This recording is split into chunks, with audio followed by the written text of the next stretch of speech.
سورہ الملک۔ پناہ مانگتا ہوں میں اللہ کی شیطان مردود سے، شروع نام سے اللہ کے جو بڑا مہربان نہایت رحم کرنے والا ہے۔ بابرکت ہے وہ ذات جس کے ہاتھوں میں سارا ملک ہے اور وہ ہر شے پر قادر و مختار ہے۔ اس نے موت و حیات کو اس لیے پیدا کیا ہے تاکہ تمہاری آزمائش کرے کہ تم میں حسن عمل کے اعتبار سے سب سے بہتر کون ہے، اور وہ صاحب عزت بھی ہے اور بخشنے والا بھی ہے۔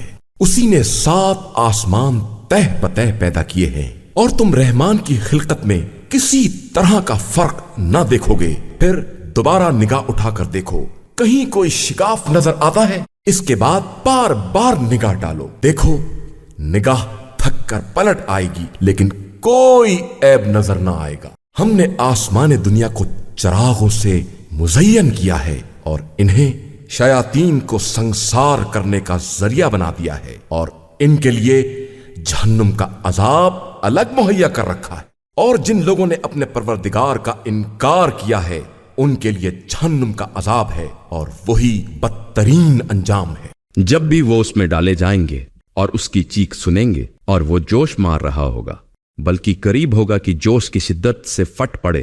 جب بھی اس میں کسی گروہ کو ڈالا جائے گا تو اس کے داروغہ ان سے پوچھیں گے کہ کیا تمہارے پاس کوئی ڈرانے والا نہیں آیا تھا؟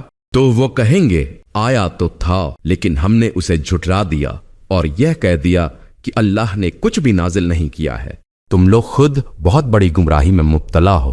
اور پھر کہیں گے کہ اگر ہم بات سن لیتے اور سمجھتے ہوتے تو آج جہنم والوں میں نہ ہوتے۔ تو انہوں نے خود اپنے گناہ کا اقرار کر لیا، تو اب جہنم والوں کے لیے تو رحمت خدا سے دوری ہی دوری ہے۔ بے شک جو لوگ بغیر دیکھے اپنے پروردگار کا خوف رکھتے ہیں ان کے لیے مغفرت اور اجر عظیم ہے۔ اور تم لوگ اپنی باتوں کو آہستہ کہو یا بلند آواز سے، خدا تو سینوں کے رازوں کو بھی جانتا ہے۔ اور کیا پیدا کرنے والا نہیں جانتا ہے؟ جبکہ وہ لطیف بھی ہے اور خبیر بھی ہے۔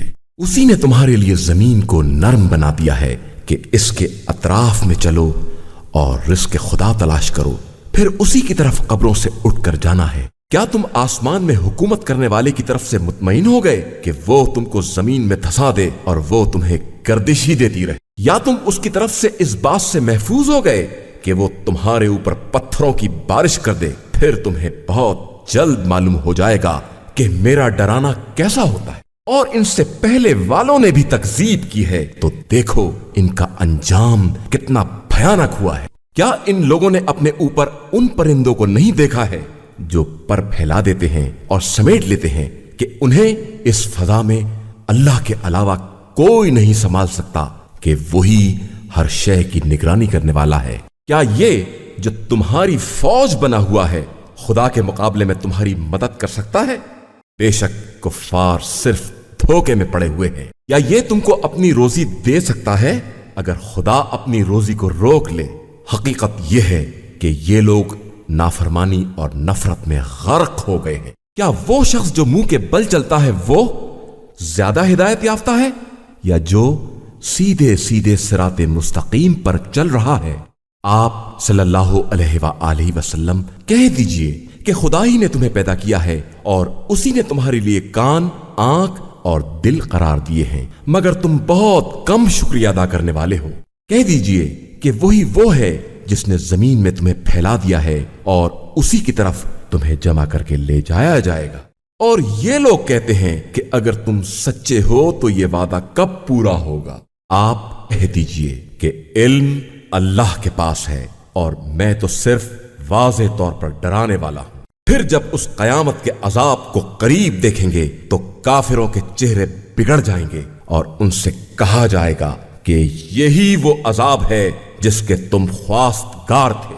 آپ کہہ دیجئے کہ تمہارا کیا خیال ہے کہ خدا مجھے اور میرے ساتھیوں کو ہلاک کر دے یا ہم پر رحم کرے؟ تو ان کافروں کا دردناک عذاب سے بچانے والا کون ہے؟ کہہ دیجئے کہ وہی خدا رحمان ہے جس پر ہم ایمان لائے ہیں اور اسی پر ہمارا بھروسہ ہے۔ پھر عنقریب تمہیں معلوم ہو جائے گا کہ کھلی ہوئی گمراہی میں کون ہے۔ کہہ دیجئے کہ تمہارا کیا خیال ہے اگر تمہارا سارا پانی زمین کے اندر جذب ہو جائے تو تمہارے لیے چشمے کا پانی بہا کر کون لائے گا؟